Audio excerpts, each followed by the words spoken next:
ଗୋଟେ ଭିଡ଼ିଓ ଦେଖ କେବେ ଭଲ ଲାଗୁଛି କି ନାହିଁ ଦେଖୁନ୍। ଗଙ୍ଗା ମାତା ଏ ସୂର୍ଯ୍ୟ ଦେବତା ମୋତେ ବଞ୍ଚାଅ, ଆହୁରି 5 ବର୍ଷ 10 ବର୍ଷ ବଞ୍ଚାଅ।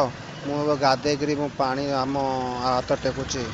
ଜୟ ମା ଗଙ୍ଗା ମାତା, ଏ ସୂର୍ଯ୍ୟ ଦେବତା ମୋତେ ବଞ୍ଚାଅ, ଆହୁରି 5 ବର୍ଷ ବଞ୍ଚାଅ ମୋତେ। ମୁଁ ତୁମକୁ ହାତ ଯୋଡ଼ିକି ଓଡ଼ିଶାବାସୀ ଦେଖନ୍ତୁ ମାଙ୍କଡ଼ ମାନେ ଜଙ୍ଗଲର କଥାବାର୍ତ୍ତା ହେଉଛନ୍ତି କେଉଁଭଳି। ଓଡ଼ିଶାବାସୀ ଇଏ ଜଙ୍ଗଲ ହେଉଛି ପଞ୍ଚଲିଙ୍ଗେଶ୍ୱରର ଭିତରେ ଅଛି। ମୁଁ ଯଦି କିଏ ବୁଲି ନାହାନ୍ତି କିଏ ଆସିବା କଥା ଆସ ଏ ଜଙ୍ଗଲକୁ। ଇଏ ହେଉଛି ପଞ୍ଚଲିଙ୍ଗେଶ୍ୱର ଇଏ ହେଉଛି ଜଙ୍ଗଲ ଭିତରେ ମୁଁ ଅଛି। ଏଇ ଓଡ଼ିଶାବାସୀ ଦେଖନ୍ତୁ ମାଙ୍କଡ଼ ମାନେ ଜଙ୍ଗଲର କଥାବାର୍ତ୍ତା ହେଉଛନ୍ତି କେଉଁଭଳି। ଓଡ଼ିଶାବାସୀ ମୁଁ ଏବେ ଢେଙ୍କାନାଳ ପାହାଡ଼ ଉପରେ ମୁଁ ଫଟୋ ଉଠଉଛି। ଦେଖ ମୁଁ ଏବେ ପାହାଡ଼ ଉପରେ ବସିକିରି ଫଟୋ ଉଠଉଛି। ପଛରେ ଯେ ପାହାଡ଼ ଅଛି ଯେଉଁ ଢେଙ୍କାନାଳ ପାହାଡ଼। ଗୋଟେ ଭିଡ଼ିଓ ଦେଖ କେବେ ଭଲ ଲାଗୁଛି କି ନାହିଁ ଦେଖୁନ୍। ଏବେ ଫଟୋ ଉଠଉଛି କପିଳାସ ପାହାଡ଼ ଉପରେ। ଦେଖନ୍ତୁ କାହାର ଯଦି ହିମ୍ମତ ଅଛି ଏ ପାହାଡ଼ ଉପରେ ଆସିକିରି ବସିକିରି ଫଟୋ ଉଠାଅ।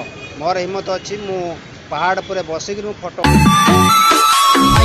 ମାନେ ଜାଣିଛ ଏ ପଛରେ ଯେଉଁ କେଉଁ ମନ୍ଦିର, ଏଇଟା ବୈଷ୍ଣୋଦେବୀ ମନ୍ଦିର।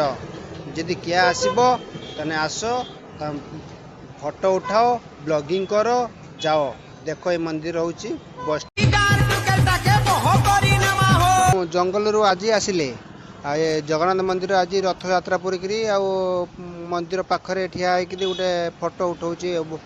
ଫଟୋ ଉଠେଇବି ଆଜି, ଆଉ ଉଠେଇ ସାରିଲା ପରେ ମୁଁ ପଳେଇ ଯିବି ଜଙ୍ଗଲକୁ।